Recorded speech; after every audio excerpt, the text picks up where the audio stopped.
doubt ourselves all the time. We're always judging ourselves and being judged by our peers. Parents do suffer from low self-esteem sometimes because you've had a bad experience with your own parents, perhaps you lack confidence, or someone criticises you, perhaps your mother-in-law or your mum says something, and that can really just plummet your self-esteem, and you sort of question yourself quite quickly, because kids don't come with a handbook and you're never quite sure sometimes if you've got it right. Children are quite different. What works for one doesn't always work for another. It's normal, of course, we all make mistakes, we all get things wrong, and we feel, we beat ourselves up, but the secret really is to bounce back, and bounce back quickly, and to relax and stay positive.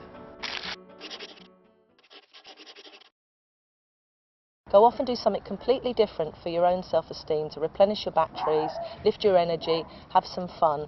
So it could be meeting a friend or going to the cinema or having some fun like that.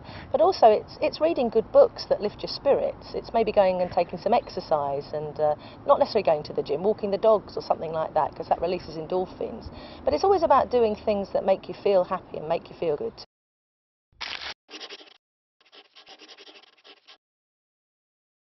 Counterbalance all that sort of disempowering conversations that people have. Thinking positively is a fantastic step, but it's not always just good enough to say, I am good enough and I'm great, because you've got to really feel that in your body. Put on music and start dancing, because that releases endorphins as well, and start remembering things that you've got well, you've done well in your life. It could be simple things or very complicated things. It could be way back in your life as well, but that starts to release that feeling of, yes, I can do that. I did pass my driving test. I did get that job. I was really kind to that person. So you start focusing on what you get right instead of what you get wrong, and that lifts your spirits and actually is really good for your self-esteem. It's very good to do something positive for yourself. A lot of parents put themselves down the pecking order. They put all sorts of things first rather than themselves. If you're not well and you're not sort of feeling strong, or you're not positive or confident, then everything else collapses around you. So it's very important to work on yourself first.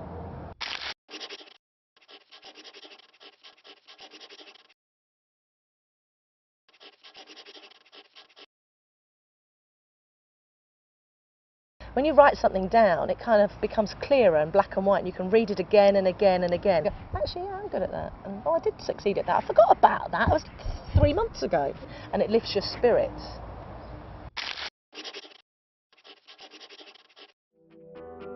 A lot of parents feel it's a failure if they ask for help, and it clearly isn't. Actually, it's a really confident parent that puts their hand up and says, you know what, I'm struggling for a little bit. It might be just over one issue, it doesn't have to be all over everything.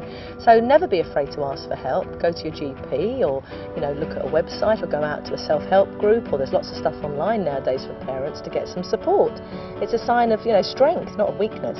It's normal to feel a bit wobbly at times and sort of beat yourself up, but everybody makes mistakes, and the secret is not to focus on them. It's to look forward and notice what you get right, keep your energy up, put some music on, have some fun, write a journal, focus on what you're getting right, have like-minded people around you, and keep your spirits up, really. That's the secret.